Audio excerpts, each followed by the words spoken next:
საქართველოს პარლამენტის მიერ დამტკიცებული საკანონმდებლო პაკეტი შინაურ ბინადარ ცხოველთა შესახებ წარმოადგენს რეპრესიული მექანიზმების ერთობლიობას, რომელიც ჰუმანურობის საფარქვეშ აკანონებს ცხოველთა სისტემურ ლეტესა და მოქალაქეთა ეკონომიკურ დატერორებას. კანონის 21 მუხლი თავისი არსით სიკვდილის ლეგალიზებული კონვეიერია, რადგან ის ევთანაზიის საფუძვლად უშვებს ისეთ მეცნიერულად ბუნდოვან და სუბიექტურ ტერმინებს, როგორიცაა არაკორექტირებადი აგრესიული ქცევა და იდიოპათიური აგრესია, რაც ნებისმიერ უწყებას აძლევს უფლებას ქუჩაში თავდაცვის მიზნით გამოვლენილი რეაქციის გამო ცხოველის სასიკვდილოდ გაიმეტოს. განსაკუთრებით საგანგაშოა ის ფაქტი, რომ ამ სასიკვდილო განაჩენის გამოტანა ევალებათ კინოლოგიურ დაწესებულებებს, რომელთა სპეციალისტების სერტიფიცირების წესი 23 მუხლის მე-17 პუნქტის თანახმად მხოლოდ 2027 წლის ივლისისთვის უნდა მომზადდეს. მაშინ, როდესაც სიკვდილით დასჯის მექანიზმი 2026 წლის 1 იანვრიდან შედის ძალაში. ეს ნიშნავს, რომ მთელი 1 წლის განმავლობაში ცხოველების ბედს გადაწყვეტენ პირები, რომელთა კომპეტენცია იურიდიულად დაუდასტურებელია, რაც კორუფციული გარიგებებისა და ბიუჯეტის ათვისების მიზნით ცხოველების მასობრივი გაქრობის პირდაპირ საფრთხეს წარმოადგენს. ფინანსური თვალსაზრისით კანონი ადგენს არაადეკვატურ სანქციებს, რაც საშუალო შემოსავლის პირობებში ფინანსურ გენოციდს უტოლდება მოქალაქეებისთვის. ადმინისტრაციულ სამართალდარღვევათა კოდექსის 103 მუხლის მე-4 და მე-5 ნაწილებით გათვალისწინებული 1500 ლარიანი ჯარიმა რეგისტრაციის ან სტერილიზაციის მოთხოვნის დარღვევისთვის, ხოლო მე-6 ნაწილით დაწესებული 3000 ლარი უნებართო გამრავლებისთვის პირდაპირ უბიძგებს მოსახლეობას ცხოველების მასობრივი მიტოვებისკენ. მიუხედავად იმისა, რომ კანონის 23 მუხლის მე-7 პუნქტით რეგისტრაციის ბოლო ვადა არის 2027 წლის 1 იანვარი, თავად კანონის ამოქმედების თარიღია 2026 წლის 1 იანვარი და თბილისის მუნიციპალური მართვის ცენტრის მკაცრი რეგულაციებით ქმნის მუდმივი ჯარიმების შიშს, რაც სოციალურ კატასტროფას გამოიწვევს.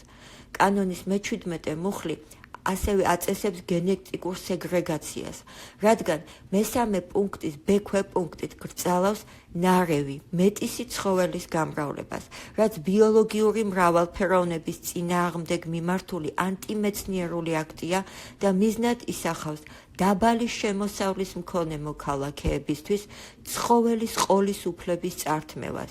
ამის ნაცვლად აქცენტი უნდა გაკეთდეს არაგეგმიური გამრავლების აღკვეთაზე განურჩევლად ცხოველის ჯიშისა.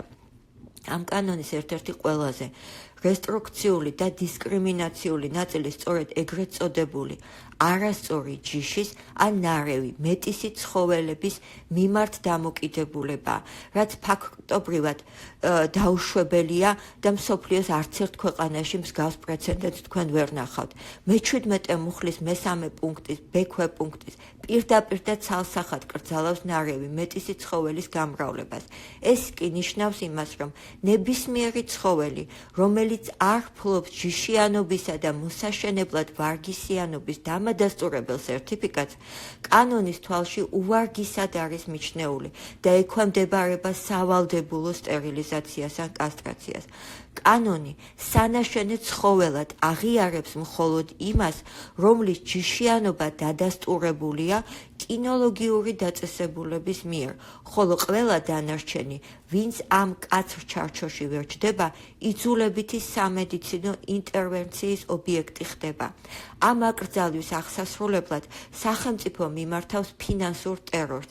ადმინისტრაციულ სამართალდარღვევათა კოდექსის 103 მუხლის მე-5 ნაწილით სტერილიზაციის მოთხოვნის დარღვევა მეპატრონეს 1500 ლარიანი ჯარიმით აჯარიმებს, ხოლო თუ არასწორი ჯიშის ან მეტისი ძაღლის გამრავლდა, ჯარიმა 3000 ლარამდე იზრდება.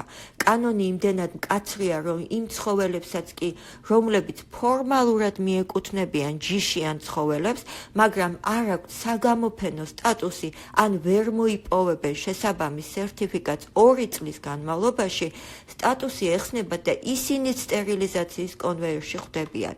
ევროპული სტანდარტებისგან განსხვავებით, სადაც პრიორიტეტი ცხოველის კეთილდღეობა და ჯანმრთელობაა, ქართულ ქართული საკანონმდებლო მოდელი ორიენტირებულია გენეტიკურ წმენდაზე, რაც ათასობით მეტის ძაღლს ართმევს გამრავლების ბუნებრივ უფლებას, მხოლოდ იმიტომ, რომ მათ არ გააჩნიათ კომერციულად მომგებიანი წინაპრების ნუსხა. ეს მიდგომა არა მხოლოდ არახუმანურია, არამედ პირდაპირ უბიძგებს მეპატრონეებს ცხოველების მიტოვებისკენ, რადგან ნარევი ჯიშის ყოლა და მისი ბიოლოგიური ციკლის მართვა რიგითი მოქალაქისთვის აუტანელ ფინანსურ ტვირთად და მუდმივი დაჯარიმებების შიშის ქვეშ ყოფნად იქცევა.